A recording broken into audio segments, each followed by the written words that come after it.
आज्ञा प्रणाम प्रणाम। आमर गुरुवार सोमवार जो भागवत चर्चा होउचे एथिरे आमे एते खुशी आपण एते सहज और सरल भाषा रे आपन हमको बुझौछुंदी जोटा कि मुक्ति पथ हमको दर्शाइछुंदी। आमे आसी एथि कृतज्ञ होछु आपण को बहुत बहुत ए नै कि अब धन्यवाद।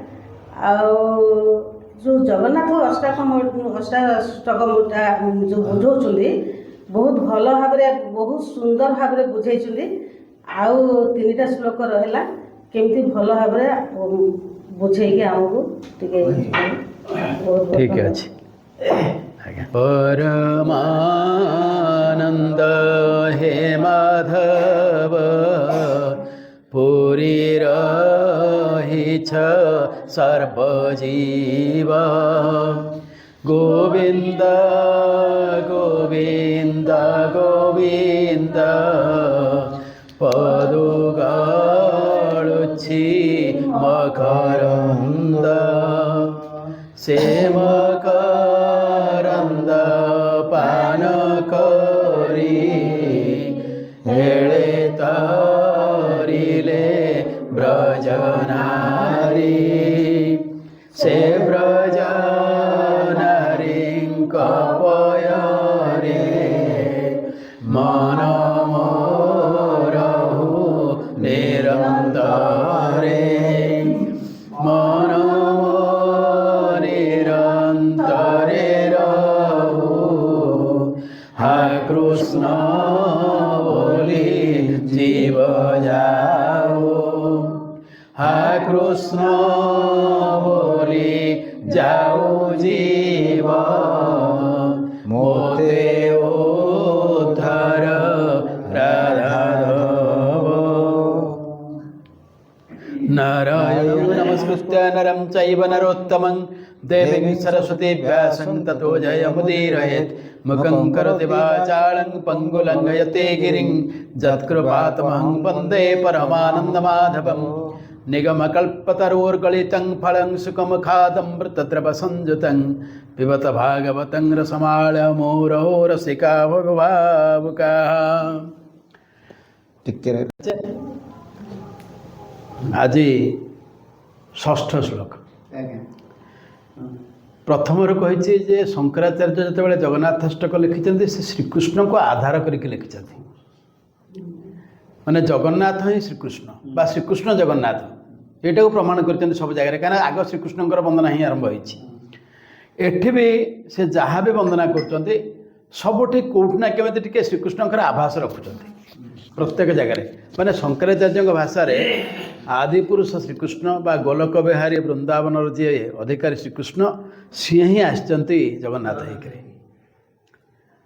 जोटा आमर आगुरी अच्छी जगन्नाथ जे षोल कला तहु कलाए नंदबला कला को षोल कला करी गोपे विहरे नरहरि जमी आदिपुरुष श्रीकृष्ण षोल कला संपन्न सेमती जगन्नाथ होती षोल कला संपन्न ताकू नहीं ये अष्टक तैयारी एवं आप पूर्व आलोचना करते कौ स्थित तैयारी ना जितेबाला से उपवास कर जगन्नाथ दर्शन मिलूनी दर्शन पाई ही ये जगन्नाथाष्टकर आवृत्ति कर मत आप दर्शन दिंतु स्वप्न हो कि केमिति हो आपण मत आपण निजर ठिकानाटा जनातु मुझे देखी केमी जानवी केमी से डाकी ये जगह से जो वर्णना करी भी सही कथा जब जगन्नाथ वंदना हो श्रीकृष्ण कथा भी भितर रही ये श्लोक से परम ब्रह्मा पीड्यौ कुवलयदलोत्फुल्लनयनो निवासी नीलाद्रौ निहितचरणोऽनन्तशिरसि रसानन्दो राधा सरसवपुरालिंगन सुखो जगन्नाथ स्वामी नयन पथगामी भवतु मे। एठी भी से राधाकृष्ण कथा कहते रसानंदो राधा सरसवपुरालिंगन सुखो।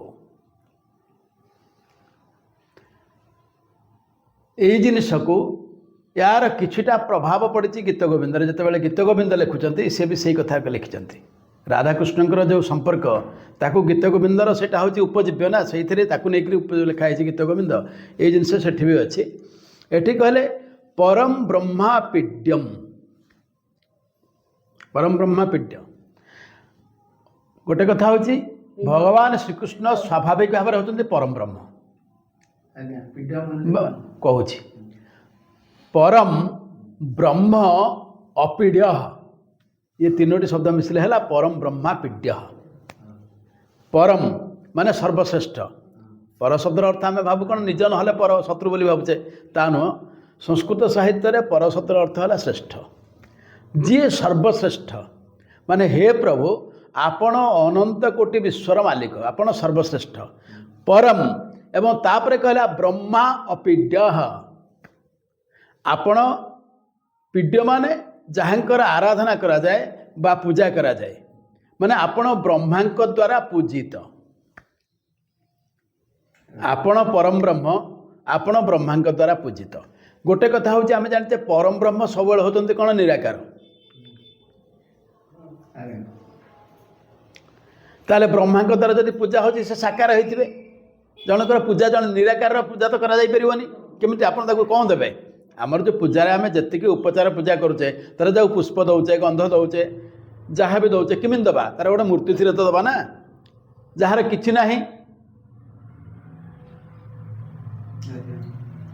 तेणु सी तमें आपण परम ब्रह्म हो पारती किंतु आपण साकार विग्रह धारणा करी अच्छा नीलाचल अच्छा कहबार उद्देश्य हूँ आपण सर्वश्रेष्ठ प्रभु आपण ब्रह्मांक द्वारा पूजित अर्चित वंदित किंतु आपण साकार विग्रह धारण करें मुझे आपण साकार विग्रह बाहर करने ठीक आसी सोनपुर जो जाइए से साकार विग्रह को बाहर करने जाइए ना तेणु कहले परम ब्रह्मापीड्य तापर कहले कुबलया दलोत्फुल्ल नयनो कुबलया माने कई फूल कई फूल से गोटे हाथीर ना माने जोटा रखी कंस बुझे कि तेणु ये हूँ ये कहले जे आपणकर चक्षु कई फूलर पाखुड़ा भली कुबलया दल उत्फुल्ल नयन माने संपूर्ण प्रस्फुटित हो सारी गोटे कई फूलर पाखुड़ा जो भली देखा जाए आपणकर चक्षु से भली आपण देखो गोटे कथा हूँ कई फूल कहीं कहले ना रामचंद्रंकर चक्षु हूँ सबुठ लेखा राजीव नेत्र भजे रामचंद्र का हुए राजीव नेत्र माने पद्म नेत्र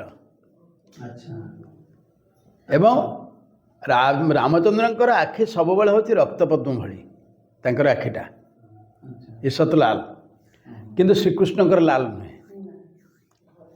से कहला जे कुबल दल उत्फुल्ल नयन आप जगन्नाथ आखि देखिए एडे बड़ आखि कर अवश्य ये आखि कि से आखिरे से मिसई ना से कहते आपणकर आखि यही एवं तापर कहले निवासी नीलाद्रौ आपण निवास करते कौटी ना नील अद्रि नील पर्वत उपर वास कर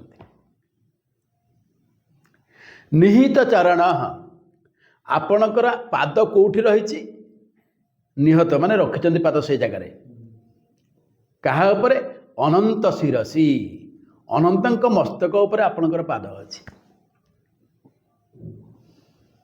आपणकर अनंत सारा पृथ्वी की धरी जदि जनकर शरीर प्रत्येक लोमकूपर गोटे गोटे ब्रह्मांड अच्छी जहाँ भागवत आमर वर्णना अच्छी ब्रह्मांड माल माल होई तोलोम मूले विराजई एमती केते ब्रह्मांड अच्छी ये सब ब्रह्मांड को अनंत धरुंच तेणु कहले आपण जो रहिले भी आपण पाद क्या अनंत अनंत शिरसी तापर कहले खाली एतिकी नुहे यहीटा हूँ आपड़ जिते गोलोक वृंदावन रहते आपंकर परम ब्रह्म रूप को वंदना करते आपंकर ये स्थिति एवं से परम ब्रह्म आप जगन्नाथ हो परम ब्रह्म ये अच्छा किंतु मु आउ टिके आपन को मन पकई दूची कौन मन पकाऊँ रसानंदो राधा जमिति जड़े कहीं रसगोला खाइले खुशी हुए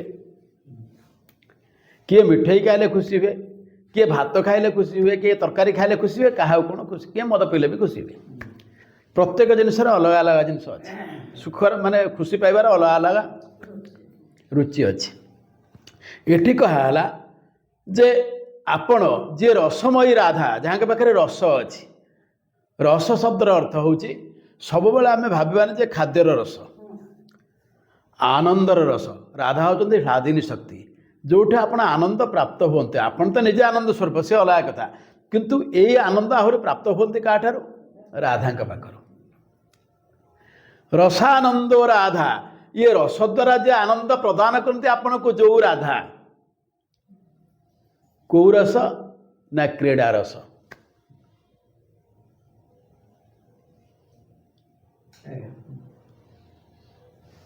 से जो क्रीड़ा रूपी रस आपण राधा प्राप्त होते। आउ तापर कौन करती सरस बपु माने अति सुंदर शरीर एवं सुस्थ शरीर। सरस बपु माने जो शरीरटी आम जमी गोटे गछटे जाऊँगी भल भाव में बढ़ी कहे सरस गछटे जे कौन फुलटे कि फलटे जदि हाँ सरसिया फलटे होने भल सब दृष्टि जब सुंदर होती फलटी की माने जमीती बढ़िया कथा सेमती बढ़ी जदि माने से केम्पा कुचा है भाया हैनी ताहले आम भल बोली कहे। तमाने अति सुंदर शरीर धारण करिथिबा जो राधा आपण से कौटा पाती आलिंगन सुख। आपण राधा शरीर को आपण आलिंगन कर सुख प्राप्त होती। अच्छा जगन्नाथ को यही कथा कहीं कह जे हे आपण जगन्नाथ को चाहूँ दर्शन पाइबापी किंतु यहीटा कहीं मन पकई दि जाऊँगी। हाँ ये मन पकई दिगला जे आपण राधांकर आलिंगन प्राप्त होगा राधा को सृष्टि करथिले एवं राधा को जितेबाला आप द्वापर जुगे पाइबापी आप सब प्रकार ब्यारिकेड भांगिकी जाइछंती राधा जाइछंती। स्वाभाविक भाव में राधा स्त्री भी नुहंती, राधा स्त्री भी नुहंती। आमर विभिन्न वर्णना होची विभिन्न जगार किंतु राधा एमती गोटे चरित्र सी कौन से भाव। तेणु ये कहुच्छी जितेबाला थे गोलोक वृंदावन में भगवान बुलुचंती आपण देखो जदि सतरे आलिंगन रे कहीं सबुठ अधिका सुख पाए कहा सहित आलिंगन रे ना आपणकर सांग सहित आलिंगन रे। आपण परीक्षा करके देखो जदि आपण देखो कहीं कहूँ ना जे कौन से सांग सहित आपण रास्ता घाट जो इच्छा ये आलिंगन करें ना नहीं किंतु गोटे पुरुष लोक गोटे स्त्री की सब आलिंगन कर कि ता निज स्त्री हेले भी रास्तार ना बस भितर आलिंगन करदेव से व्यवस्था नहीं किंतु गोटे सांग को सब बेले आलिंगन कर ना नहीं। ये से जिनस जितेबाला गोलोक वृंदावन में भगवान कृष्ण अच्छा दिने बहुत कम अच्छी बहुत माने अनंत कोटि विश्वब्रह्मांडर कथा जी बुझुतब तार समयटा कौन आप जाऊँ जानते सतरे भगवान शुअती सब बेले किंतु केबे शुअंती थरे भगवान माँ शंकर भगवान शंकर को माँ पार्वती पचारे बोले तमें जो सब पिंधुच जतक साप भस्म ये सब बाजे जिन गुड़ाक तुमर कौ गोटाक शुभंकर नुह साप बेकर पकौच चमड़ा कौटी ब्राह्मण पिंधे आपण सारा संसार सर्वश्रेष्ठ ब्राह्मण किंतु बाघ चमड़ा पिंधुंट कि हरिण चमड़ा जहाँ जो सुविधा है पिंधि पकौच एपटे साप जहाँ को देखिले आमर शास्त्र कही हई सर्वत्र वर्जयत साप देखिले आपन कड़े बाहर थी बोले घर फेरवे जीवेनि काम हेनी सी भाया जंतु को आप बेकर पकाउं नुहे कि तापर किए कौन पाउडर फाउडर मारला आप मार्च श्मशान शबर पोड़ा होता पाउंस नुहे कि आप तो सबुजाक माने अशुभ जिनस आप व्यवहार कर सबुजाक अशुभ जिनस व्यवहार करके आप सब देवता मैंने मुंडिया मारुंच कौन कारण भगवान शंकर कहले मु कारणटा कहबी नहीं माँ लक्ष्मी थे भगवान को एमती पचार सेटा तो मुझे कहीदे कहीं मु कहीं कहूँ ना मु 24 घंटा विष्णु का ना नौ मु राम नाम जपुची भगवान को ना नौ तेणु मोर जे आराध्य ताको घर लोक भी पचारि सी कौन उत्तर देते कहीदे एवं से कहले जे कौन कहले नारायण लक्ष्मी कौन कथबार्ता हेले नारायण कौन कहले ना लक्ष्मी थरे ये कथा पचारे जे हे स्वामी मु देखुची 24 घंटा आप शोचती कहीं मु आपणकर गोड़ चिपुची मोर केतବେଳେ गोड़ चिपा बंद ना आ सरस्वती केतବେଳେ वीणा बंद हवा बंद ना माने एत सुंदर म्यूजिक शुणिक जे शोब ये सारा संसार कथा सी बुझिला केमिति कहीं मु तो देखुची आप 24 घंटा शोचती केतବେଳେ उठिबार ना आराम शोचती एवं सी भी मु गोड़ मोड़ुचे मुझे चाहिए आप शुणु आप निद न भांगु सी भी सरस्वती बढ़िया म्यूजिक बजाऊँ जमी आप आराम शोबे आम दीज परिश्रम करुँ आप शुणु बोली आराम आप शोचती किंतु आपण ये जो अनंत कोटि विश्वब्रह्मांड कथा बुझुंट केमी ना जोटा जो मु बुझुची कि जोटा जो भगवान शंकर पूज्य ताहा हूँ ब्रह्म विद्या ब्रह्म विद्या एवं से ब्रह्म विद्या मु गीता रूप में सूर्य को कही जोटा को आम गीतार ए पढ़ुचे सेटा मु जानी बोली आम उपर किसी प्रभाव पड़नी कि भगवान शंकर उपर किसी प्रभाव पड़नी ब्रह्म विद्या जे जानी सारा ब्रह्म देखो ब्रह्म हूँ कौन ना स्वाभाविक भाव में आम जानते आत्मा पुरुष की स्त्री नुहे तेणु ब्रह्म भी पुरुष की स्त्री नुहे हो पार कि हो पारनि क्या ना शरीरटे प्राप्त हेले किसी तो हम ना शरीर जो ना से कौन अच्छी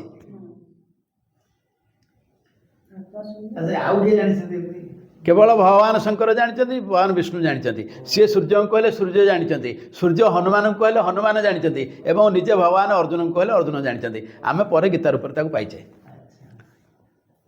समस्त उपदेश देते एवं थरे अर्जुन कहीदे बहुत दिन पर बोले सखा युद्ध बेले आप कौन कहले मोर सब जाक मन ना आउ थे कहीदे हाँ ना ये सस्ता नुह जे तू जिते बड़े कह ये करदेवी कहीं ये गला गला जी तू धरी पारू से धरलु आठू अधिका सेमती एठी कहा जो भगवान गोलोक वृंदावन अच्छा ये विभिन्न जिन सब चिंता कर सब चली हठात मन है टे खेली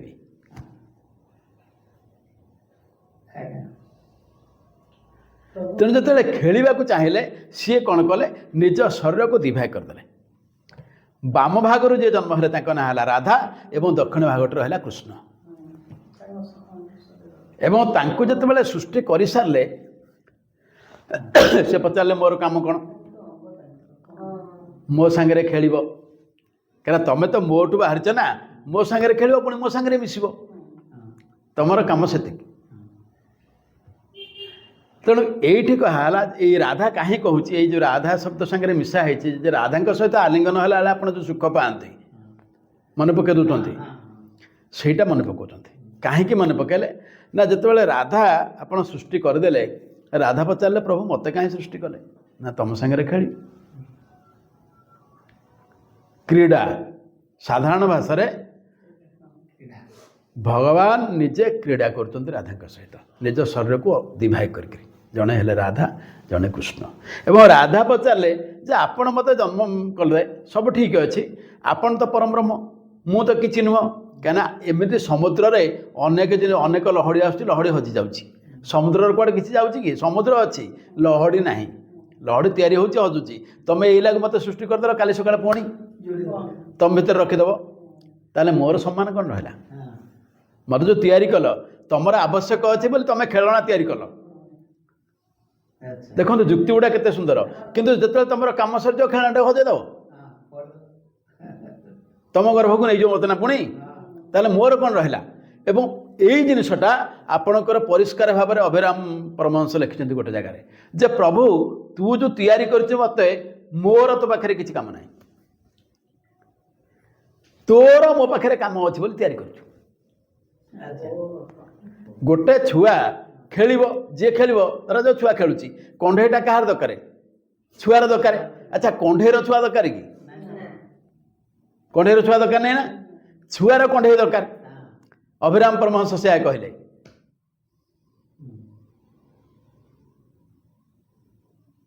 तुही जंत्रे मोहि जंत्र सब जुगे जुगे ଯନ୍ତ୍ର ମୋହିନ ହୋଇଲେ ଖେଳିବୁ କା ସଙ୍ଗେ ମୋର ବୁଝା ଠାକୁର ବୁଝାଇବ ଭବେ କିଏ ସାଧ୍ୟ ଅଛି କାର। ଛୋଟ ଛୁଆ ଯେମିତି କଣ୍ଢେଇ ପାଇଁ କାନ୍ଦେ ତାକୁ ଏ ସମୟରେ ବୁଝେଇ ହୁଏ କି? ସେ ଯୋଉଟା ଚାହୁଁଥିବ ଏଇଟା ଦେଲେ ଯାଇକି ସେ ଥଣ୍ଡା ହବ। ସେମିତି ଆପଣ ଆମରି ପାଇଁ ହିଁ କାନ୍ଦନ୍ତି। ଆମ ଭଳି କଣ୍ଢେଇ ପାଇଁ ଆପଣ କାନ୍ଦନ୍ତି, ଆମେ ଆପଣଙ୍କ ପାଇଁ କାନ୍ଦୁନୁ। ସେ ହେଉଛି ଭକ୍ତିର ଅତି ଶେଷ ସ୍ତରରେ ଏଇ ଭାବ ଆସିବ, ନହେଲେ ଆସିବନି। ମାନେ ଯେ ଭଗବାନଙ୍କୁ ଚ୍ୟାଲେଞ୍ଜ କରୁଛି ତୋର ଦରକାର ଅଛି ବୋଲି ତୁ ମୋତେ କାମରେ ଲଗେଇଛୁ ନା, ଆଉ ମୋର ତୋର ଦରକାର ନାହିଁ।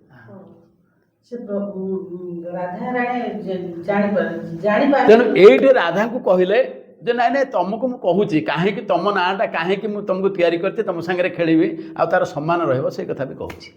ନା କ'ଣ ହବ ନା ରା ଅକ୍ଷର ଉଚ୍ଚାରଣ କରି ଭକ୍ତ ଗଣ ଅଲଭ୍ୟ ଲଭିବେ ମୁକ୍ତି ମାର୍ଗ ଦର୍ଶନ। ଯେ ହେ ରାଧା ତମର ପୁରା ନାଁଟା କହିବା ଦରକାର ନାହିଁ, ଖାଲି ରା ବୋଲି ଯଦି କେହି କହିଦେଲା ତାହେଲେ ମୁକ୍ତିର ମାର୍ଗ ତାକୁ ଦିଶିଯିବ।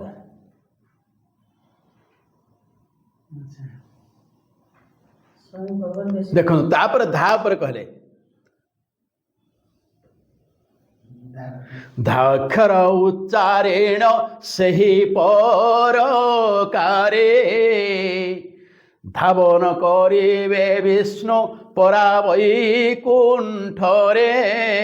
ବିଷ୍ଣୁଙ୍କ ବୈକୁଣ୍ଠକୁ ଧା ବୋଲି ଡାକିଦେଲେ ଯାଇକି ଲୋକ ପହଞ୍ଚିଯିବେ। ତାମାନେ ରାଧା ଶବ୍ଦରେ ଏତେ କଥା ରହିଗଲା, ଯୋଡ଼ିଏ ଅକ୍ଷର ଭିତରେ ଏତେ କଥା ଭଗବାନ ରଖିଲେ। ଏବଂ ତାପରେ ରାଧା ପଚାରିଲେ ଯଦି ସେଇଟା ଠିକ୍ ମୋର କ'ଣ ଲାଭ ହେଲା? ମୋ ନାଁ ଧରିଲେ ଲୋକ ମୁକ୍ତି ପାଇବ, ତାର ଲାଭ ହେଲା ନା ମୋର କିଛି ହେଲା କି? ମୋର କିଛି ଲାଭ ହେଲାନି ତ, ନା ଅଛି ଲାଭ? ନା ଲାଭ କ'ଣ? ନା ଗୋଟିଏ କଥା ହେଉଛି ଯେ ମୁଁ ଯେତେବେଳେ ମର୍ତ୍ତ୍ୟରେ ଏଇ ଲୀଳା କରିବି ସେତେବେଳେ ଆଗ ତୋ ନାଁଟା ରଖିବି। ଆଗ ରାଧା ଜନ୍ମ ହୋଇଛନ୍ତି, ସେଇଥିରେ କହିଲେ ପ୍ରଥମ କରି ଆଗ ତୋ ନାମ ବିଖ୍ୟାତ କରି ତିନି ପୁରେ ମୋ ନାମକୁ ରଖିବି ତୋ ନାମର ପଛରେ। ଆଗ ତୋ ନାଁଟା ରଖିବି, ଆମେ କହୁଛେ ରାଧାକୃଷ୍ଣ। ଏବଂ କହିଲେ ଯେତେବେଳେ ମୋ ନାଁ ନିଆହେବ ଏକୁଟିଆ ସେତେବେଳେ ମୁଁ ସାଧାରଣ ଲୋକଟିଏ, ହଇରେ କହ୍ନେଇ ବୋଲି ଡାକିବେ, କିନ୍ତୁ ତୋ ସାଙ୍ଗରେ ମିଶିଗଲେ ମୁଁ ରାଧାକୃଷ୍ଣ ହେବି, ମୋର ସମ୍ମାନ ବଢ଼ିଯିବ। ହଁ, ତୋ ସାଙ୍ଗରେ ନଥିଲେ ମୋର ସମ୍ମାନ ରହିବନି, ତୋ ସାଙ୍ଗରେ ମିଶିଗଲେ ମୋର ସମ୍ମାନ ବଢ଼ିଯିବ। ଏଇଟା ରାଧାଙ୍କୁ ବରାଦ ହେଇଛି। ଏବଂ ତାପରେ ପୁଣି କ'ଣ କହୁଛନ୍ତି ଯେ ତମେ ତ ହେଉଛ ମୋର ଅଧା ନା, ତମେ ସ୍ୱୟଂ ସମ୍ପୂର୍ଣ୍ଣ ନୁହଁ। ଯେଣୁ ଶ୍ରୀକୃଷ୍ଣଙ୍କ ତୁମ୍ଭେ ଅର୍ଦ୍ଧଙ୍ଗ ହେବ ତେଣୁଟି ପୁତ୍ର ଦୋହିତା ଜନ୍ମ ନ କରିବ। କିଛି ହବାର ନାହିଁ, ତେଣୁ ତମେ ସ୍ତ୍ରୀ ବି ନୁହଁ, ଶରୀରରୁ ଅଧା ତମେ, ତମେ ନିଜେ ଅଲଗା ନୁହେଁ ନା, ସେଇ ଗୋଟିଏ ଜିନିଷ ଦି ଭାଗ ହେଇଛ। ତେଣୁ ଆପଣ ନିଜ ଶରୀରର ଗୋଟିଏ ଅଂଶକୁ ଆଲିଙ୍ଗନ କରିବାରେ ଯେଉଁ ଆନନ୍ଦ ପ୍ରାପ୍ତ ହୁଏ, ଆମର ସବୁଠୁ ଭଲ ସାଙ୍ଗକୁ ଧରିଲେ ଯେମିତି ଲାଗେ, ଇଏ ହେଉଛନ୍ତି ସିଧା ଭାଷାରେ କହିଲେ ସାଙ୍ଗ, ଆଉ କିଛି ନାହିଁ। ହଁ, ଇଏ ସାଙ୍ଗ। ତାକୁ ନ ବୁଝିକିରି ଆମର ବିଭିନ୍ନ ସମୟରେ ବିଭିନ୍ନ ପ୍ରକାର ଲୋକ ବିଭିନ୍ନ ଆଲୋଚନା ବିଭିନ୍ନ ଜାଗାରେ କରାହେଇଗଲା। ରାଧାକୃଷ୍ଣଙ୍କର ଯେଉଁ ଚରିତ୍ର ଆମେ ବାହାରେ ଦେଖୁଛେ ତାହା ନୁହେଁ, ସେ ସ୍ୱାଭାବିକ ଭାବରେ ନିଜ ପରମବ୍ରହ୍ମଙ୍କର ଶରୀର ଦୁଇ ଭାଗ ହେଇଛି। ଏବଂ ସେଇଥିପାଇଁ ଇଏ କହିଲେ, ଆଚାର୍ଯ୍ୟ ଶଙ୍କର କହିଲେ ଯେ ଯଦି ଆପଣ ରାଧାଙ୍କ ଶରୀର ସହିତ ଆଲିଙ୍ଗନ ହେଲେ ଆପଣଙ୍କୁ ଏତିକି ଆନନ୍ଦ ପ୍ରାପ୍ତ ହୁଅନ୍ତି, ଆପଣ ତାଙ୍କଠୁ ପାଆନ୍ତି, ସିଏ ଆପଣଙ୍କ ଶରୀର। ମୁଁ କିଏ? ମୁଁ ବି ଶଙ୍କର, ମୁଁ ବି ଆପଣଙ୍କ ଶରୀରରୁ ତିଆରି ହେଇଛି। କାହିଁକିନା ଆପଣ ସୃଷ୍ଟି ସର୍ଜନା କରିବା ପାଇଁ ପରମ ବ୍ରହ୍ମ ଯେଉଁ ତିନିଟା ଶକ୍ତି ତିଆରି କଲେ, ବ୍ରହ୍ମା ବିଷ୍ଣୁ ମହେଶ୍ୱର ଆପଣ କଲେ, ମୁଁ ଆପଣଙ୍କ ଶରୀର। ତେଣୁ ଆପଣଙ୍କର ଆଲିଙ୍ଗନ ସୁଖ ପାଇବାର ହକଦାର ମୁଁ, ଆପଣ ମୋତେ କ'ଣ ଦର୍ଶନ ଦେବେନି? ଏଇଠି ଯୁକ୍ତି ହେଉଛି ଏଇଟା ଯେ ଆପଣ ଯେଉଁ ଆନନ୍ଦ ପାଆନ୍ତି ରାଧାଙ୍କଠୁ, ସେ ଆନନ୍ଦ ମୋଠୁ ବି ପ୍ରାପ୍ତ ହେଉଥିଲେ। ଆଚ୍ଛା, ଯଦି ରାଧା କହିଦେଲେ ବୋଲି ଆପଣ କହିଲେ ତୋ ନାଁ ଏହା କରିବି ସେୟା କରିବି, ତାକୁ କହିଦେଲେ, ମୋ ପାଇଁ କ'ଣ ଆପଣ କରୁଛନ୍ତି? ମୋତେ ଦର୍ଶନ ବି ଦେଉନାହାନ୍ତି।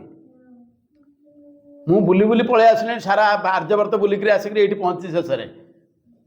ଧର୍ମ ସଂସ୍ଥାପନ ପାଇଁ ମୁଁ ଆସିଛି ନା, ମୁଁ କ'ଣ ସେ ଆଲିଙ୍ଗନ ସୁଖରୁ ବଞ୍ଚିତ ହେବି? ଆପଣ ଆଲିଙ୍ଗନ ସୁଖ ତ ପଛ କଥା, ମୋତେ ଆପଣ ଦର୍ଶନ ବି ଦେଉନାହାନ୍ତି। ସେଇଥିପାଇଁ କହିଲେ ଜଗନ୍ନାଥ ସ୍ୱାମୀ ନୟନ ପଥଗାମୀ ଭବ ତୁମେ, ମୋତେ ଆପଣ ମୋର ଦୃଷ୍ଟିର ପଥାରୂଢ଼ ହୁଅନ୍ତୁ, ଦୃଷ୍ଟି ଆଗରେ ଦେଖା ଦିଅନ୍ତୁ, ମୋତେ ଦେଖା ଦିଅନ୍ତୁ, ଯେମିତି ହେଲେ ମୋତେ ଆପଣ ଦେଖା ଦିଅନ୍ତୁ, ସ୍ୱପ୍ନରେ ହେଉ ବା ପ୍ରତ୍ୟକ୍ଷ ଭାବରେ ହେଉ ମୋତେ ଦର୍ଶନ ଦିଅନ୍ତୁ, ଆପଣ କେଉଁଠି ଅଛି ମୋତେ ଜଣାନ୍ତୁ। ଏଇ ଯେଉଁ ଜିନିଷକୁ ଏହାର ସ୍ୱାଭାବିକ ଭାବରେ ଅର୍ଥ ହେଉଛି ଯିଏ ପରାତ୍ପର ନିରାକାର ହୋଇ ମଧ୍ୟ ସାକାର ରୂପରେ ସମସ୍ତଙ୍କ ଦ୍ୱାରା ବନ୍ଦନାର ଯୋଗ୍ୟ ହୋଇ ସାରିଛନ୍ତି, ଯାହାଙ୍କର ନୟନ କଇଁ ଫୁଲ ପରି ଉତ୍ଫୁଲ୍ଲିତ, ଯିଏ ନୀଳ ପର୍ବତରେ ନିବାସ କରନ୍ତି, ଯାହାଙ୍କର ଚରଣ ଅନନ୍ଦଙ୍କ ଶିରରେ ଶୋଭିତ, ସେହି ଜଗତର ନାଥ ସର୍ବଶ୍ରେଷ୍ଠ ପ୍ରଭୁ ମୋର ନେତ୍ର ପଥରେ ଉଦ୍ଭାସିତ ହୁଅନ୍ତି। ତାଙ୍କୁ କହିଲେ, ତାକୁ ଆମର ବିଚ୍ଛନ୍ଦ ଚରଣ ପଟ୍ଟନାୟକ ଲେଖିଲେ କ'ଣ ବର୍ଣ୍ଣନା କଲେ? ଷଣ ପଦ୍ମ ପଲାଶଲୋଚନ ନୀଳାଦ୍ରି ବିହାରୀ ଜେୟ ନନ୍ତ ମସ୍ତକେ ପୟର ଥାପି আসীন সদারো সানন্দ ঘন মগন শ্রী রাধা অঙ্ক আশ্রেষ সুখে পথু কি মো নয়ন পথে হুয়ন্ত প্রাণ স্বামী মো সে জগন্নাথে। ये कहले बिरंची शिरभूषण ब्रह्मादि जहाँकर पूजा करती आपण पादटा पाद तले तांको मुंड लगाती, तेणु आपण पाद तांको मुंड उपर रहिला, तेणु तांको शिरर भूषण होची कि से आपण पाद। पद्म पलाशलोचन संस्कृत में कई फूल लिखाई, ये कहले पद्म पलाशलोचन, जहाँ को जहाँ भल लगे से आम कहीपरानी, कहीं कवि कवि जड़े जे संस्कृत बीती हे एमती किसी माने ना, भाव भितर को जहाँ पलि आसला। नीलाद्रि बिहारी जे अनंत मस्तके, जे नीलाद्रि बिहारी अनंत मुंड उपर जार पाद अच्छी, पयर थापी आसीन से पाद रखिक आप बसते, सदा रसानंद घन, आपण जो रसरूपे आनंद को पान करुँच कौटी ना मगन श्री राधा अंक आश्वेष सुखे, राधांकर आलिंगन सुखटा को आप सब मन पकईकि मग्न अच्छा मोर नृत्य पथार देखा दिंतु, एक कथा कहले। ताकू पुणी आउ जन कवि कौन लिखिले, निराकार ब्रह्म होई सर्वपूज्य उत्पल दल नयन नीलगिरिवासी अनंतंक शिरे स्थापिछ प्रभु चरण श्री राधा देवींक प्रेम पूर्ण तनु आलिंगन रे विभोर प्रभु जगन्नाथ नयनर पथे गोचर हुअन्तु मोर। ताको आउ जने कवि कौन लिखिले, अनंत मस्तके जार चरण जुगल पद्म पलाशलोचन बासनीलाचल रस आनंद स्वरूप देव परात्पर मयूर चंद्रिका शोभे शिरे निरंतर रसमयी श्री राधांक शरीरालिंगन सुख भोग अनुरागी प्रफुल्ल वदन दयार सागर से हे प्रभु जगन्नाथ करन्तु आबद्ध सदा मोर नेत्र पथ। आउ जड़े लोक सन्यासी चैतन्य चरण दास जे स्कंध पुराण ओडिया अनुवाद करछन्ते, सी यार भागवत छंदर अनुवाद भी करछन्ते। एई 8टा एक श्लोकर सी केमति लिखिले, परम ब्रह्म जगन्नाथ नीलकंदरे प्रकटित जाहंक जुगल नयन कमल जिणी सुशोभन नीलकंदरे निवसन्ति भक्तवत्सल लक्ष्मीपति अनन्तमस्तकरे पूर्ण निवेशे जुगल चरण प्रेम रसरे आनंदिता श्रीराधा वृष भानुसुता ताहंक बपु आलिंगने सुख लभन्ते अनुक्षणे। या पर आमर सप्तम श्लोक। यही सप्तम श्लोक रे अभिमान टिके करिसेंते जे प्रभु मु आपन को डाकुची आपण बोधे भावुचंदे मु आपन को किछि चाहूची कि सेठमे दर्शन दौना कि बेले बेले एमती हो जाए आपण जनक पाखु 4-5 थर गले ताको यदि भेट पाइबेनी आपण कहे भाई तोठु मु किछि नबापे आसिनी मो खाली टिके दीपद कथा होगी जाइथांती जेमिति आपणकर अभिमान आसे एठी शंकराचार्यंकर अभिमान आसी श्लोक रे सी एठी कौन कहते न मे प्रार्थ्यम राज्यम न च कनकमाणिक्य विभवो न जाचेहं रम्या निखिल जन काम्या वरवधो सदा जाचे काले प्रमथपतिरांगीत चरितो जगन्नाथ स्वामी नयन पथगामी भवतु मे। मु किछि चाहुनी ये कथा कहते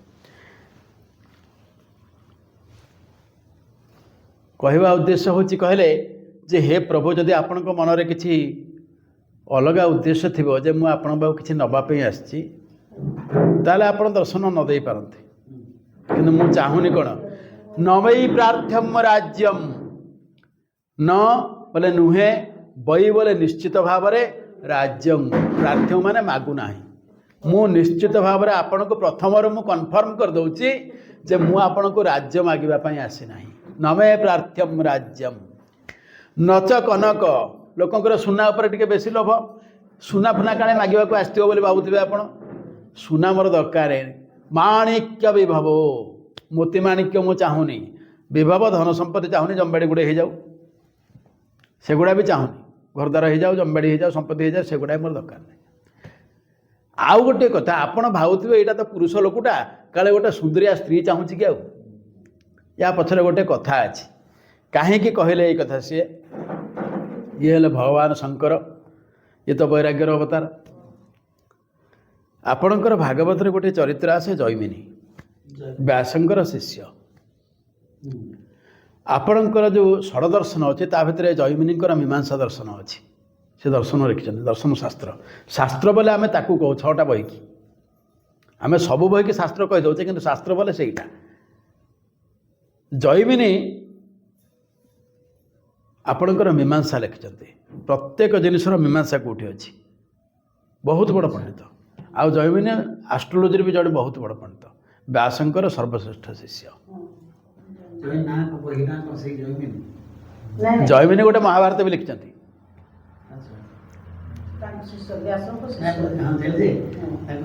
मीमांसा दर्शन आपणकर बही से गुड़ा एमती आप पाइबे कि पाइक लाभ कि कहीदे कहीं शुणु ना ना ताकू समय ना आप आम जी आलोचना करते भाई ताकू मन रखु कहीं कहूँ ना ताकू देखापी समय हम ना आ देखिक भी किसी पाई हेनी कहीं कहूँ ना परिश्रमटा मुझे करते भाग मारिदेवा ये कहीं समय ना बर जी आम ये करते ताकू मझे मझे आम आलोचना करवा अन्य समय आपड़ कहीं कहले जैमिनी गोटे महाभारत भी लिखिं जैमिनी महाभारत अच्छी जैमिनी आस्ट्रोलोजी पर लिखिं बहुत कथा लिखिं जैमिनी जितेबाला जोग फोग सब शिखिक धुरंधर हो गले सब विद्यारे सब ऋषिमुनि मैंने जो चातुर्मास व्रत गोटे अच्छी पालन करते गोटे पत्थर उपर बसवे 4 मास तक वर्षा हो खियापिया सब छाड़ी साधना हुए 4 मास सेटा को चतुर्मास साधना कहा हुए व्यास साधना करने को जी पचारे बाबा जैमिनी मुझे जी साधना करने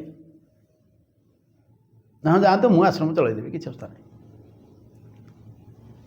किंतु व्यास सतरे परीक्षा करने भाई जे एक्चुअली मोर ये सठिक उत्तराधिकारी होना ना मठटा को चलने तो योग्यता दरकार ना जे कहीं लोक महंत हेल्ले हेनी से ମାନେ ଆପଣଙ୍କର ଯଦି ବୈରାଗ୍ୟ ଆସିବନି ସେ ଜାଗାକୁ ସମ୍ଭାଳି ହେବନି। ଜମି କହିଲେ ମୁଁ ଚଳେଇଦେବି, କିଛି ଅସୁବିଧା ନାହିଁ। ବ୍ୟାସ କହିଲେ ଠିକ୍ ଅଛି। ବ୍ୟାସ ପଳେଇଗଲେ, ତାଙ୍କ କୌପୁନି ଆଶା ବାଡ଼ି ଧରିକି ତାଙ୍କର ସେ ପଳେଇଲେ। କିଛି ଦିନ ଗଲା, ଜୈମିନୀ ଆଶ୍ରମରେ ଅଛନ୍ତି। ଆଶ୍ରମ ମାନେ କ'ଣ ଆଜ୍ଞା? ଝୁମ୍ପୁଡ଼ି ଘର, ଆଉ କ'ଣ ହେଠି ଥିବ? ଝୁମ୍ପୁଡ଼ି ଘର ଗୁଡ଼ା ତ ଆଉ କ'ଣ। ଜୈମିନୀ ବସିଛନ୍ତି ଆଶ୍ରମରେ। ଆଶ୍ରମର ଚାରିପଟେ ଫୁଲ ଗଛ ଅଛି, କୋଉଠି ତୁଳସୀ ଗଛ, ଫୁଲ ଗଛ। ଆଶ୍ରମରେ ଆଉ କ'ଣ ରହିବ? ଏଇ ଜିନିଷ ଗାଈ ଗଣ୍ଡି ଥିବେ, କୋଉଠି ଘାସ ଫାସ ହେଇଥିବ। ସନ୍ଧ୍ୟାବେଳଟା ବର୍ଷା ଟିକେ ଟିକେ ଆସିଲା।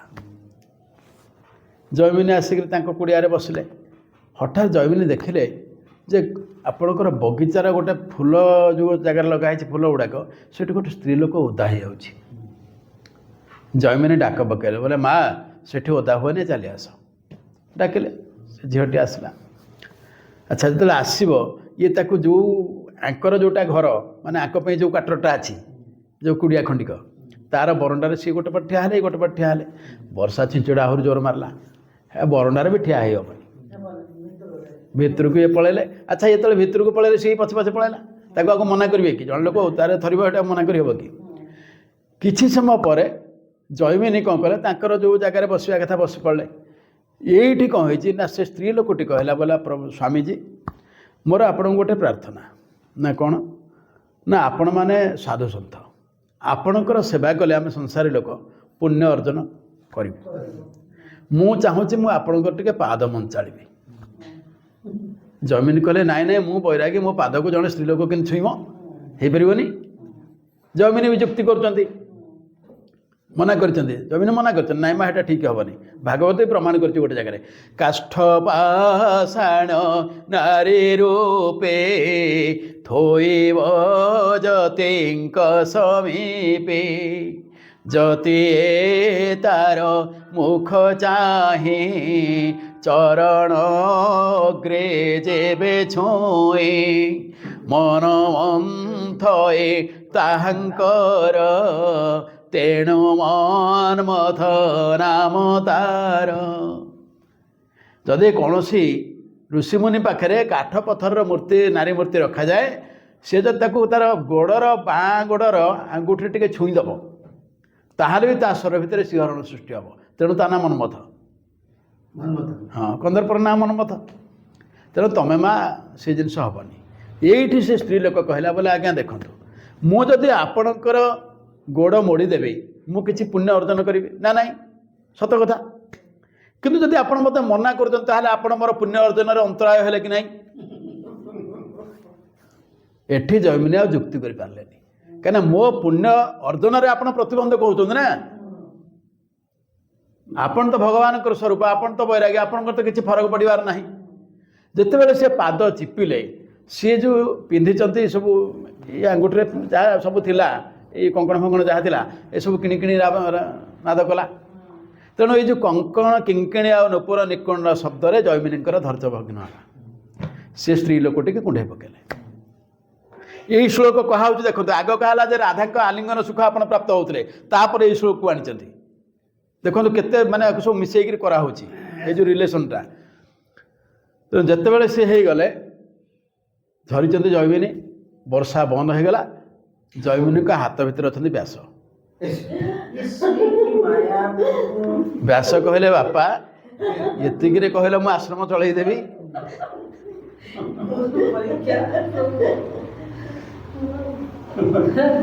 ବୁଝିଲେ ତ କେଉଁ ଅବସ୍ଥା।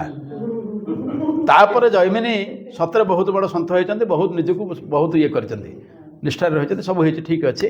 ତାଙ୍କୁ ବ୍ୟାସ ବହୁତ ଭଲ ପାଇଛନ୍ତି, ତାଙ୍କୁ ସାମବେଦ ପ୍ରଦାନ କରାହେଇଛି, ସାମବେଦ ବୁଝେଇଛନ୍ତି ସେ ସମସ୍ତଙ୍କୁ, ସବୁ କଥା ହେଇଛି। କିନ୍ତୁ ଜୈମିନୀଙ୍କ ଭଳି ଲୋକର ଧୈର୍ଯ୍ୟଭଗ୍ନ ହେଇଛି। ଏଠି କହିବା କଥା ଯେ ଜୈମିନୀ ଯେ ଏତେ ବଡ଼ ସନ୍ଥ, ତାଙ୍କର ବି ଧୈର୍ଯ୍ୟଭଗ୍ନ ହେଇଯାଇଛି।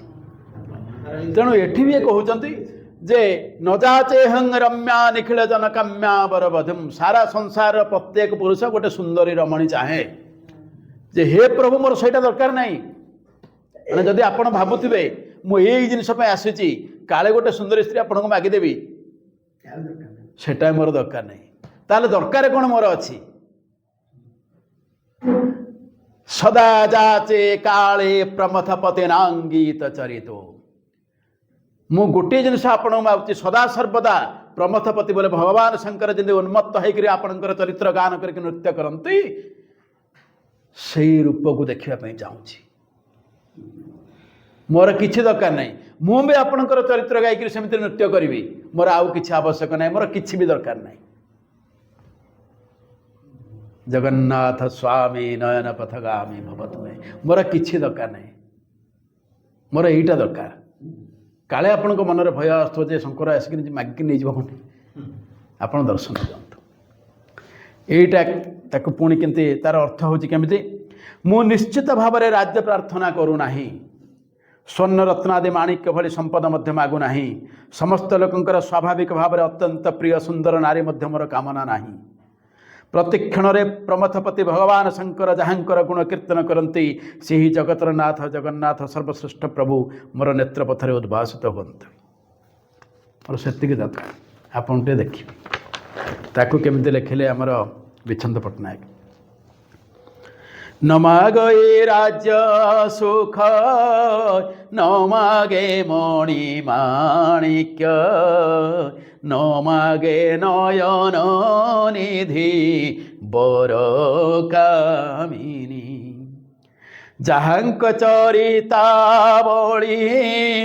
गांती चंद्रमौली पुराण लोड़े मो तांकु दिवा जामिनी पथु की मो नयन पथे हुअंतो प्राण स्वामी मो से जगन्नाथी नमागे राज्य सुख राज्य दरकार नहीं कही नमागे मणिमाणिक्य नमागे नयन निधि वर कामिनी सब लोक जब चाहते सुंदर स्त्री श्रेष्ठ स्त्री आखिकी झलस देला भाया चेहरा होटा मोर दरकार नहीं मागिली कौन ना जहाँक चरितावली गांती चंद्रमौली चंद्रमौली पर भगवान शंकर जहाँक चरित्र गायिकी पुराण लोड़े मो तांकु दिवा जामिनी मु राति दिन तांकु ही खोजुची तेणु मो आखि आगे देखा दिंत ताको पुणी किंतु कवि लिखिले मागे नाही प्रभु राजटी तुम्भंको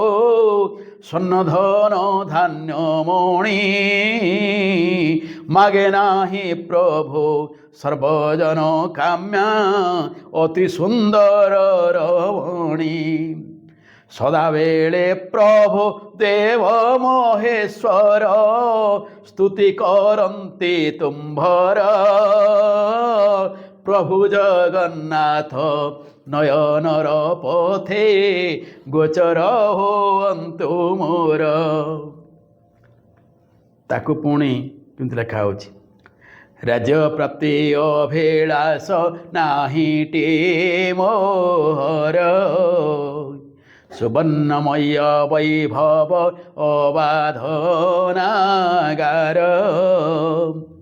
विश्वजन विमोहन कामनासक्त लावण्य लावण्यवती प्रति अनुरक्त प्रमथपति शंकर शिव महेश्वर अविरत अनुगत जाहाँक पयर दयार सागर से प्रभु जगन्नाथ करन्तु आबद्ध सदा मोर नेत्र पथ ताकू चैतन्य चरण दास लिखिले भागवत छंदरे केमिति न मागे साम्राज्य कांचन माणिक्य वैभवादे पूर्ण वासनाबद्ध जनगण भोगरे आसक्त होइण सुंदरी रमणीको पूर्ण इच्छा करन्ति अनुक्षण एवे मो ताहा न मागई हृदय मोए भाव आसई जाहाँक चरित गायेण प्रेमे उन्मत्त पंचानन हेमंत जगन्नाथ स्वामी हुवंतो नेत्र पथगामी। एठी आउ गोटे जिनिस आचार्य शंकर कहले जे हे प्रभु मु आपन को प्रेम करुछि, मोर आसक्ति नाही, मु आपन को भल पाए नहले काई आपन को खोजुछि, मोर आसक्ति नाही। ए जो आसक्ति आउ ए जिनिस टिके आमर अभिमन्यु सामंत सिंह बढ़िया बुझाइछन्ती। ये जिनटा कौन कहीं से कहले जे मोर स्त्री दरकार नहीं बोली कि कौन से द्रव्य प्रति आसक्ति नहीं, सीट से वर्णना करते जिन आत्मेन्द्रिय प्रीति इच्छा को कहे काम, कृष्णेन्द्रिय प्रीति इच्छा धरे प्रेम नाम। आमर शरीर जो इंद्रिय आपको संतुष्ट करने आम आउ गोटे शरीर खोजु, आउ गोटे शरीर चाहूँ, सेटा है काम। गोटे पुरुष गोटे स्त्री कौन आउ गोटे शरीर से चाहूँगी निजर इंद्रिय को परितृप्त करने, किंतु जे कृष्ण को भल पाई संतुष्ट करने जोटा करा जाए ता ना हूँ प्रेम। गोपी मैंने प्रेम करते से कामना नाला,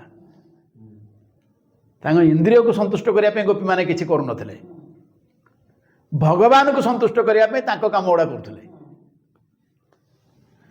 पुणी तापर कौन कहले कामर तात्पर्य निज संभोग केवल, कृष्ण सुख तात्पर्यत प्रेम रे प्रबल। कृष्ण सुख तात्पर्य होची एटा केवल प्रेम रे प्रबल थाए, किंतु साधारण पुरुष स्त्री जोटा करते ता ना होची संभोग, सेटा एटा नुहे। शंकराचार्य कहया कथा जे मोर सेटा दरकार, तुम भावुत एमती किछि अछि सेमिति नाही, सेथिमे आसिनी एटिके। एवं तापर कहले रीतिरे काम प्रेमे बहुत अंतर, काम अंधतम प्रेम निर्मल भास्कर। साधारण लोक काम और प्रेम को एका भावती, जदि काम है आपणकर अंधार ताहले प्रेम होची निर्मल सूर्य, सेठी नाही ए जिनिस किछि। एठी आउ गोटे कथा कहले, ये कहे ये श्लोक भितर केते कथा रखी दौरान जे आपण एठी जो कहले जे आपण मते कौन कर मत ठकुंट बर्तमान सुधा दर्शन दौना, आपण को डाकुची आप दर्शन दौना, आपण को धीवर कौन कही डाकी मु एत दिन उपवास करछि, से जो धीपर डंगा पारी कला आपण को एत डाकी किंतु आपण सांगे सांगे पादुटा बढ़े देले, मुझे कहूँ मत पात्र देखार असुविधा कौन अच्छी माने माने भावी हुए नहीं। जगन्नाथ अष्टक एमती जिनस से बहुत कथा से रखी माने आपण से मत कहीं देखु ना पादटा को टे कहीं आग जो कहले जे आपणकर माने पादटा ब्रह्मा सब पूजा कर भगवान शंकर आप गीत गायक कर परिश्रम कले किंतु ए धीवरटा तो किसी करना ताकू एत सहजरे पादटा देदेल कि से अजामेल थरे कौन ना डाकिदेला जे एतिक नहीं वैकुंठे बसईदेल सब सब माफ कि मु कौन कर मत कहीं दर्शन दौन। तापर आमर शेष श्लोक समस्त गोटे से देइचंती वार्ता माने सारा संसार सब लोक ता भितर जे जगन्नाथ को कहीं डाकिबा ये तो सी दर्शन चाहते ये सब लोकों से कहते आम जिते लोक संसार लोक ए संसार भितर आमर जहाँ होकि से कहते शेष श्लोक एठी जगन्नाथ द्वारा कृष्णकर आरोप करा जाइनी शेष श्लोक एठी जे जगन्नाथ को कहीं डाकिबी सब लोग कहीं डाकिबे मु कहीं डाकुची मु तो चाहूँगी आप पाद देखी कि आप दर्शन देखी किंतु आपण को डाकिले कौन फल हम कहीं डक कौ अवस्था पड़ी बोली आपको डका हे जेकोसी जीव आपको डाक कौन पे डाक ये कहते हरतं संसारम द्रुततरम सारम सुरपते हरतं पापानं विततिमपरां जादवपते अहो देनो नाथ निहितमचलं निश्चितपदं जगन्नाथ स्वामी नयनपथगामी भवतु मे हरतं संसारम ହର ତ୍ୱଂ ହରଣ କର, ତ୍ୱଂ ବୋଲେ ଆପଣ, ଆପଣ ହରଣ କରିବେ। କ'ଣ ହରଣ କରିବେ? ଆମେ ସ୍ୱାଭାବିକରେ ସମସ୍ତେ ସଂସାରୀ ଯିବ। ସେ କହିଲେ ସଂସାରମ୍ ଦ୍ରୁତତରମ ସାରମ୍, ଦ୍ରୁତତର ଅସାରମ୍, ମାନେ ଯେଉଁଟା ଅସାର ଜିନିଷ ଗୁଡ଼ାକ ଆମେ ଦେଖୁଛେ ଏବଂ ଯେଉଁ ଜିନିଷର କ୍ଷୟ ଭାରି ଦ୍ରୁତ ଗତିରେ ହୁଏ, ଯେଉଁଟା କେବେ ବି ରହିବନି। ସଂସାର ଶବ୍ଦର ପରିଭାଷା ହେଲା ସଂସରିତି ଇତି ସଂସାର, ଯାହା ପରିବର୍ତ୍ତନଶୀଳ। କିନ୍ତୁ ଏଠି କହିଦେଲେ ଦ୍ରୁତତରମ ସାରମ୍, ଦ୍ରୁତତରମ ଅସାରମ୍, ଅସାରଟା ଗୋଟେ। ଧରାଯାଉ ଆପଣ ଭୁବନେଶ୍ୱର ଆସିଥିଲେ, ମନେ ପକାନ୍ତୁ ଯେତେବେଳେ 40 ବର୍ଷ ତଳେ କିଏ ଭୁବନେଶ୍ୱର ଆସିଥିଲା, ସେ ଜାଣିଥିଲା ଖଣ୍ଡଗିରିଟା ଭୁବନେଶ୍ୱର ଭିତରେ ନାହିଁ, ସେଇଟା ବାହାରେ ଥିଲା। ଆମେ ଖଣ୍ଡଗିରିରୁ ସେ ଡାକିବ ଭୁବନେଶ୍ୱର ଭୁବନେଶ୍ୱର ବୋଲେ ଲୋକ ଉଠିବେ ଗାଡ଼ିରେ। ଯେତେବେଳେ ୱାର୍ଟି କମ୍ପାନୀ ଗାଡ଼ି ଥିଲା, ଆମେ ପିଲାବେଳେ ଯିବା ଆସିବା କରିଛେ। ତାମାନେ ଖଣ୍ଡଗିରି ବି ଭୁବନେଶ୍ୱର ନଥିଲା। ଏବେ ଆପଣଙ୍କର ଭୁବନେଶ୍ୱରଟା ଜାଁଳା ଏୟାରପୋର୍ଟକୁ ଡେଇଁଗଲାଣି, ଚନ୍ଦକା ଯାଏ, ଇଆଡ଼େ ଜାଁଳା ଏପଟେ ସେପଟେ ସେ ଡେଇଁଲାଣି। ଆଚ୍ଛା, ସେଠି ବି ଏବେ ଲୋକ ଭୁବନେଶ୍ୱର କହିଲେ ବି ଲୋକ ହଁ କରିବେ ଏଇଟା ଭୁବନେଶ୍ୱର ବୋଲି, ନାଇଁ କରିବେ କି? ହଁ, ସେମିତି। ତେଣୁ ଏଗୁଡ଼ା ହେଉଛି କ'ଣ ଯେ ସଂସାର ଏମିତି ପରିବର୍ତ୍ତନଶୀଳ। କାଲି ଯେଉଁଟାକୁ ଭୁବନେଶ୍ୱର କୁହା ହେଉନଥିଲା, ଆଜି ଆମେ ତାକୁ ଭୁବନେଶ୍ୱର କହିଲେଣି। ପରିବର୍ତ୍ତନଶୀଳ ହେଉଛି। କାଲି ଯେଉଁ ରାସ୍ତାଟାରେ ଆପଣ ଆସିଥିବେ ପିଲାଦିନେ, ଏବେ ସେଇ ରାସ୍ତାଟା ଖୋଜିଲେ ଭୁବନେଶ୍ୱରରେ ଆପଣ ପାଇବେନି, ସେ ରାସ୍ତାଟା ବି ନାହିଁ, ସେ ଆଉ କ'ଣ ହେଇଗଲାଣି, ନୁହେଁ କି? ଇଏ ପରିବର୍ତ୍ତନ ହେଉଛି। ସ୍ୱାଭାବିକ ଭାବରେ ସଂସାର ପରିବର୍ତ୍ତନଶୀଳ ବୋଲି ତା ନା ସଂସାର। ସିଏ କିନ୍ତୁ କହୁଛନ୍ତି ଖାଲି ଏଇଟା ନୁହେଁ, ଏଇଟା ଦ୍ରୁତତରମ ଅସାରମ୍, ଦ୍ରୁତତର ଅସାର। ଅସାର ଜିନିଷ ଗୁଡ଼ାକ, ହଁ ଟିକେ ସମୟରେ ଗୋଟେ ଜିନିଷ ଆପଣ କିଣିଲେ, ସେଇଟା ରହିଲା 2 ବର୍ଷ କି 3 ବର୍ଷ, ତାର ୱାରେଣ୍ଟି ଅଛି, ଏଇଟା ଭଲ ଲାଗିଲା। ଏଇ ଯେଉଁ ୟୁଜ୍ ଆଣ୍ଡ ଥ୍ରୋ ଜିନିଷ ଗୁଡ଼ାକ ଖାଲି ଏବେ ସେଇଟାକୁ ଆଚାର୍ଯ୍ୟ ଶଙ୍କର କହୁଛନ୍ତି ସାରା ସଂସାରଟା ବର୍ତ୍ତମାନ ୟୁଜ୍ ଆଣ୍ଡ ଥ୍ରୋ, କିଛି ନାହିଁ। ଆପଣ କିନ୍ତୁ ହେଉଛନ୍ତି ପରମାନେଣ୍ଟ ଲୋକ। ଆଉ ସବୁ ଏଠି ଯେତିକି ମୁଁ ଦେଖୁଛି ଏଗୁଡ଼ା ସବୁ ଅସାର ଜିନିଷ। କାହିଁକିନା ଯେଉଁଟା ୟୁଜ୍ ଆଣ୍ଡ ଥ୍ରୋ ତାକୁ ସାର ବୋଲି କିଏ କେତେ ଘରେ ରଖିପାରିବ କି? ଆପଣ ଗୋଟେ କଲମ କିଣିକି ଆଣିଲେ ଡଟ୍ ପେନ୍, ତାର ରିଫିଲ୍ ସରିଗଲା ଫୋପଡ଼ା ହେବ, ନୂଆ ରିଫିଲ୍ ମିଳିବନି, କି ତା ଭିତରେ ରିଫିଲ୍ ପକାଇବାର ବ୍ୟବସ୍ଥା ନାହିଁ। ଏଇ ଟାଇପ୍ର ପେନ୍ ବି ଆଜିକାଲି ବହୁତ ଆସୁଛି। ଇଏ କ'ଣ ୟୁଜ୍ ଆଣ୍ଡ ଥ୍ରୋ? ସେମିତି ଏଗୁଡ଼ାକ ହେଉଛି ଇଏ ଦ୍ରୁତତର ଅସାରମ୍। ଇଏ ଅସାର ଏବଂ ଏତେ ଦ୍ରୁତ ଗତିରେ ଅସାର, ସାଙ୍ଗେ ସାଙ୍ଗେ ଯେମିତି କଲମ ଆଜି ଆଣିଲେ ଲେଖିଦେଲା ବେଳକୁ ଆପଣ କ'ଣ ଏଇଟା ଏତେ ପଇସା ଦେଇକି ଆଣିଲେ କ'ଣ ଇଙ୍କ୍ ସରିଗଲା, ଆଉ ତାପରେ ଏଇଟା ଫୋପଡ଼ା ହେବ, କିଛି କାମରେ ଲାଗିବନି, କାରଣ ସେ ଇଙ୍କ୍ ଆପଣ ପକାଇ ପାରିବେନି, ନାହିଁ। ଇଏ ସଂସାରର ଅବସ୍ଥା ଏଇଭଳିଆ ଯେ ହେ ସୁରପତେ, ହେ ସୁରପତି, ଏ ଦେବତାମାନଙ୍କର ସର୍ବଶ୍ରେଷ୍ଠ ଦେବତା ଆପଣ। ଆପଣଙ୍କୁ ମୁଁ କହୁଛି, ଆପଣ ଭାବୁଥିବେ କାଳେ ସାଂସାରିକ ଜିନିଷ କିଛି ମାଗିଦେବି। ପ୍ରଥମରୁ ତ ଏଇ ଶ୍ଲୋକରେ ମନା କଲେ, ପୂର୍ବ ଶ୍ଲୋକରେ ମୋର କିଛି ଦରକାର ନାହିଁ, ଏଠି କହିଲେ ମୋର ଦରକାର ନାହିଁ କିଛି। ଆପଣ ଭାବୁଥିବେ କାଳେ କ'ଣ ସାଂସାରିକ ଜିନିଷ ମାଗିବେ, ଆଉ କିଛି ଥିବ, ସେଗୁଡ଼ା ମୋର ଦରକାର ନାହିଁ। ତେଣୁ ସେଇଥିପାଇଁ ମନା କଲେ ଯେ ମୋର ଏଇଟା ଦରକାର ନାହିଁ। ମୋତେ ଏଇ ଯେଉଁ ଜିନିଷ ସରିବା, ପରିବର୍ତ୍ତନଶୀଳ ଏବଂ ଅସାର, ଶୀଘ୍ର ଧ୍ୱଂସ ହେଉଥିବା ଜିନିଷ ଗୁଡ଼ାକ, ହେ ସୁରପତି ମୋର ଦରକାର ନାହିଁ। ତାପରେ କହିଲେ ହରତ୍ୱଂ ପାପାନାଂ, ଏଇଠି ତାଙ୍କୁ ପୁରା ଗୋଟେ ବଢ଼ିଆ ଜିନିଷଟେ କହିଦେଲେ, ହରତ୍ୱଂ ପାପାନାଂ, ମୋର ଯେତେ ପାପ ଅଛି ତାକୁ ହରଣ କର। ହେଇଟା ମାଗୁଛି। ଏଠି ଏପର୍ଯ୍ୟନ୍ତ ମୁଁ କିଛି ମାଗିନଥିଲି, କିନ୍ତୁ ଆପଣଙ୍କୁ ଏବେ କହୁଛି ଏଇଟା ମୋର କିଛି ଦରକାର ନାହିଁ।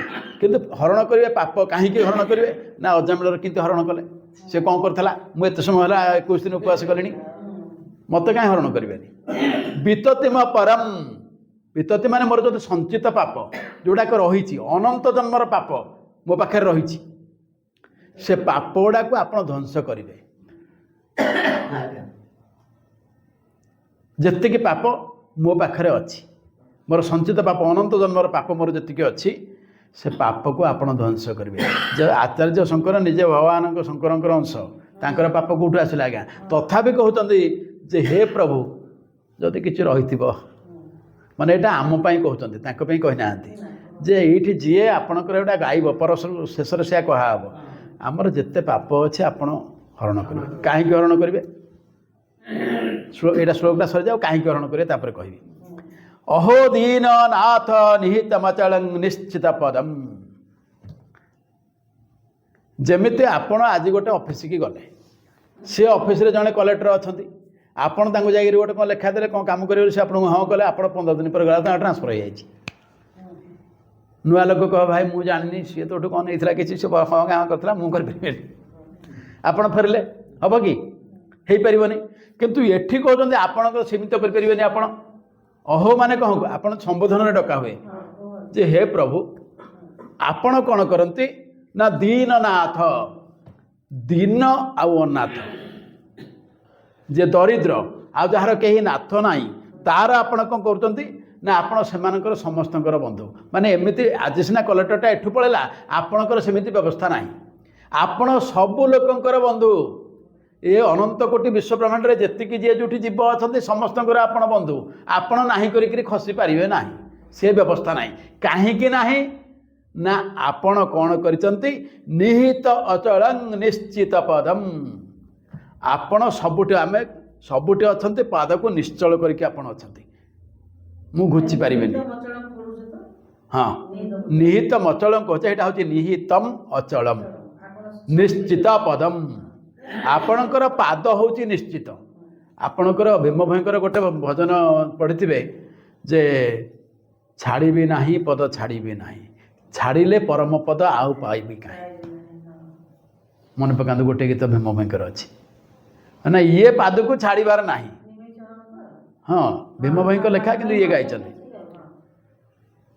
आपण पाद को मोर छाड़ा ना कि आपण इमित आलोक जे आपण पाद भी आप घुचई पारे कहीं गुरु घुचई पारे ना से पाद पे बड़ी पर आपको धरी पकड़ा बोला तृतीय पादटा कहीं देखा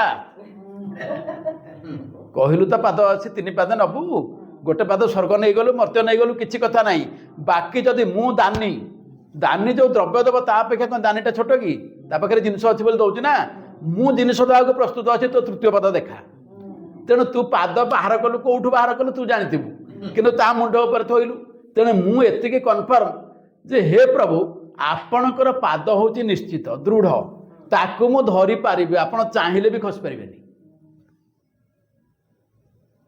आपण जो अखिल ब्रह्मांडर सबुठी आपण पुरीकी अछंती ना एटी कहले आपण सबुठी पुरीकी अछंती तेणु आपण खसी पारिबेनी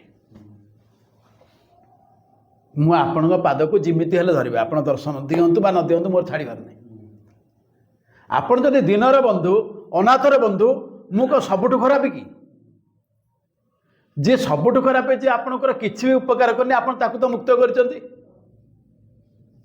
आपण तो काहाकू छाड़ नाहाती अजामिल थरे डाकिदेला ताकू हाँ सब हो गला जी जेड़े बड़ अपराध करछि आपण पाखु जी जाइछि आपण संगे संगे ताकू मुक्त करचंती मु एमिति कोन कली आपण दर्शन चाहूँ सेटा दौनाहांती आपण जो भाबुथे जे ठकिकरी कुआडे पळेबी से व्यवस्था नाही काना आपण होचंती निश्चल जो आपण एठी अछंती दारू ब्रह्म हेकरी कौन पे अच्छा दारू ये तो आप घुची पारे आपण पाद को जे कहीं धरी पार बोली आप दारू होगी अच्छा तेणु आपण को मुझे एवं से कहले जगन्नाथ स्वामी नयन पथगामी भवतु आपण मो आगे दर्शन दिंतु माने एबे आपण कन्फर्म हो जाते आप चाहिए मत भूतई पारे मुझे धरबी ही धरबी कहीं आपण पाद हूँ निश्चल कथा हूँ आपण पाद सारा संसार कौटी नाही आपणकर पाद कौटी नाही जो तो देखिए आपणकर पाद अच्छी तेणु आपण खसी पारे ये कहते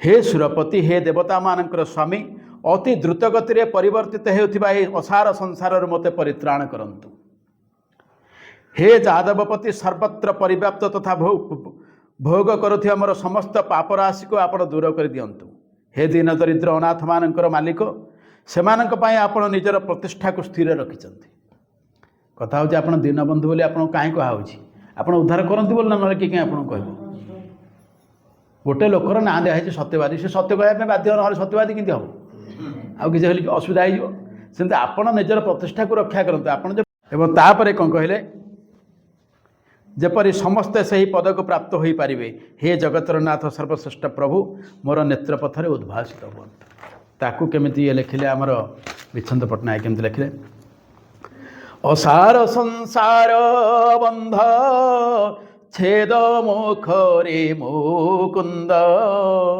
अथल पाप पयोधि दियो सुखाई हे नाथ दीन नाथ पाई शाश्वत निश्चित प्रेम पत्र क्षेत्रे थी तुम प्राण स्वामी से जगन्नाथी ये कहले असार संसार बंध, ये जो असार संसार बंधन आपको काट छेद मो खरे मुकुंद, जो संसार रे किछि ना असार ता सहित मोर संपर्क ताको काटि दियो, एटा तो काटिबो ता संगे आउ गोटे जिनस काटिबो कहले आरटा कोटा काटिबो हे नाथ दीननाथ अचल पाप पयोधि दियो सुखाई, मोर जो पाप पयोधि माने पापर समुद्र अछि ताको सुखाई दियो, माने मो पाप को ध्वंस कर दियो। केते जन मोर पाप थियो मु जाननी, से खबर तुम पाखे ना मो पाखे गुटे आसबो मु तो जाननी। हे नाथ दीननाथ पाई शाश्वत निश्चित, समस्त आपण शाश्वत पवित्र निश्चित होकर अच्छा।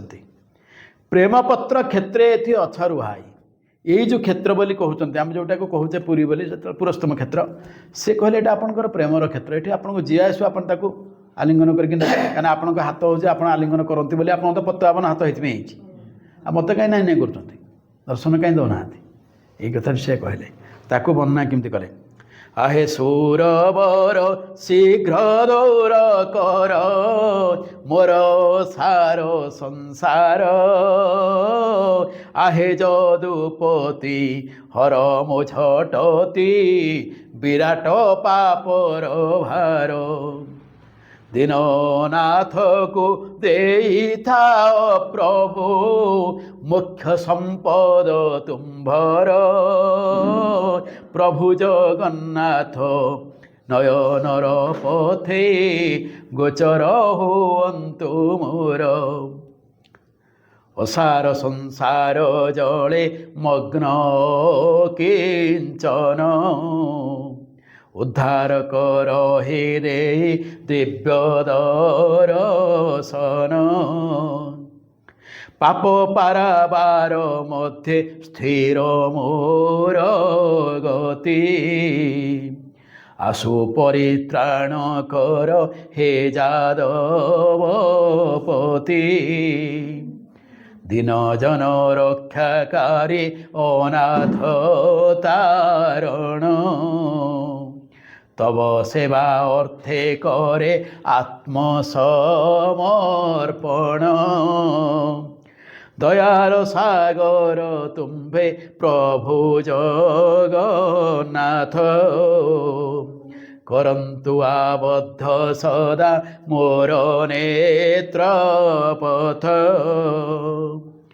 चैतन्य दास केमती लिखिले असार संसार रे मुहि सर्वदा संताप भोगई पापरो जात दुख मान पीड़ा देयन्ति अनुक्षण हे सुरपति जदुपति बारे खंडिबा मो दुर्गति देण ज्ञान सुधारस हरण कर मोर क्लेश ए दीननाथको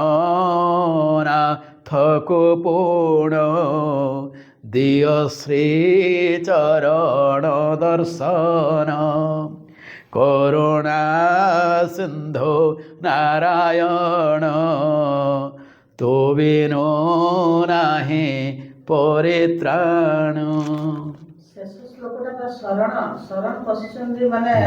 माने सरीगला अभिमान सरीगला तापर गले तो इच्छा जहाँ कर तो किसी करें शेष आमर कहला जगन्नाथाष्टकं पुण्यं जपठेत प्रयत शुचि सर्वपाप विशुद्धात्मा विष्णुलोकम सगच्छति।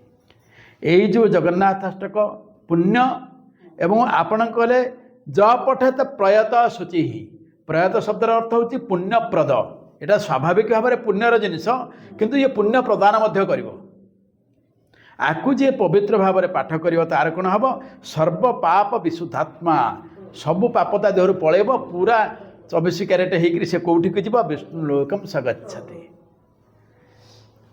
यदि से शंकराचार्य प्रणीत जगन्नाथाष्टक संपूर्णम किंतु यही जो पदटी लिखिंटे माने ये विच्छंद शेष पर्ण विच्छंद पटना लिखते आगे लिखना तार ये से लिखिले प्राकृत पदे हार ରଚିଲା ବିଛନ୍ଦ ଛାର ସ୍ଥିର ମନେ ସୂଚୀବନ୍ତ ହୋଇ ଗାଇଲେ ପାତକି ପାତକ ମାନ ହୁଇ ହେଳେ ଦହନ ଅନ୍ତେ ବିଷ୍ଣୁ ଲୋକେ ଗତି ହୁଏ ତା ଭୋଲେ ଜୟ ଜୟ ଶ୍ରୀ ଜଗନ୍ନାଥ ନିତ୍ୟ କାଳ ପଦେ ତୁମ୍ଭ ଲୋଟୁ ମୋ ମାଥ। ସବୁ ସମୟରେ ଆପଣଙ୍କ ପାଦ ତଳେ ମୋ ମୁଣ୍ଡଟି ଥାଉ। ଏତିକି ବିଚ୍ଛନ୍ଦ ଦାସ କହିଛନ୍ତି।